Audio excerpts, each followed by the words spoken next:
First of all, what is feminism?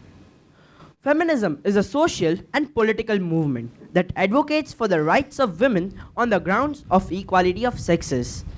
It does not deny the biological differences between the sexes but demands equality in opportunities.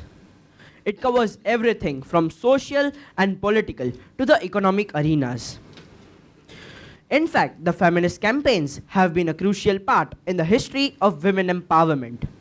The feminist campaigns of the 20th century have made the right to vote, public property, work, and education possible. Now, let us take an example of my mother.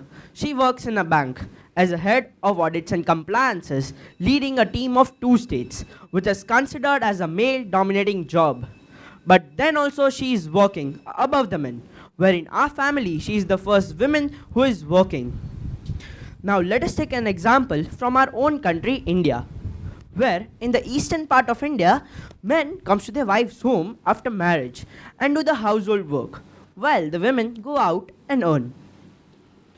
Now let us talk about one of the most famous and one of the most successful women entrepreneurs in India, Vinita Singh, the CEO and the founder of Sugar Cosmetics. She had left her high-paying job of rupees 1 crore to build up a brand for women, which is now one of the most successful and one of the best cosmetic brands in India. Now let us move on to discuss the major types of feminism. Over the past few decades, many scholars have tried to categorize feminism into various types. Feminism can be broadly grouped into 3 types. Liberal feminism. The purpose of this feminism was to integrate women into the mainstream structure of the society. Next is radical feminism. Radical feminism is a branch of feminism that emphasizes on radical reordering of society. Socialist feminism. Socialist feminism calls up for an end to capitalism through socialist reformation of our economy.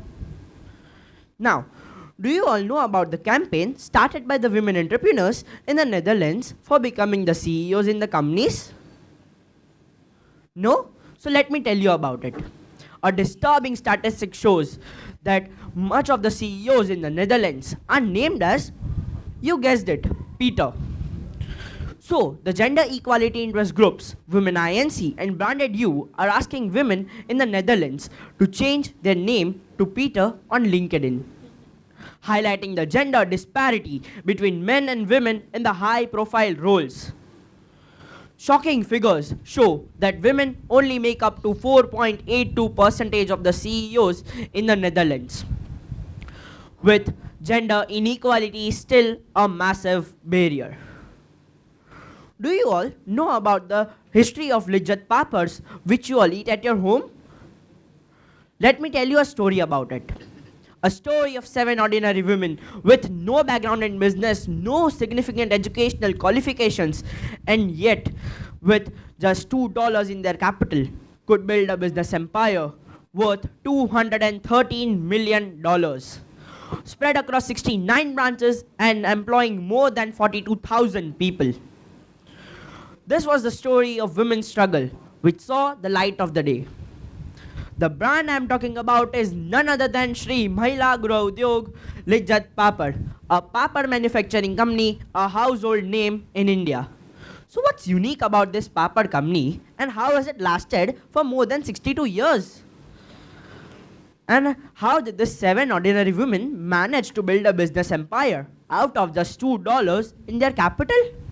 The answer to this lies in the incredible history of Lijjat Papad. The story dates back to the late 1950s, when India had just gotten its independence and was underdeveloped. In terms of education, women's literacy was deemed unimportant. Only 8% of Indian women were able to read and write. That's when, in Mumbai, a group of 7 exceptional women came together to discuss a business idea which wouldn't need them to step out of the house, wouldn't need any education, and yet could produce a competitive product in the market. And that is how the idea of Lijjat Papad was emerged, with just 80 rupees in their capital given to them by a social worker. They first started selling their product to a local store. Lijjat was scaling up. Initially, they had the opportunity to hire women at a dirt cheap cost because it was one of the rarest avenues of income for women, which would allow them to work from home. But when these women had their first board meeting, they decided that the primary goal of their business wouldn't be to make money. It would be to empower women from the smallest houses of the country and provide them with the livelihood to nurture their families.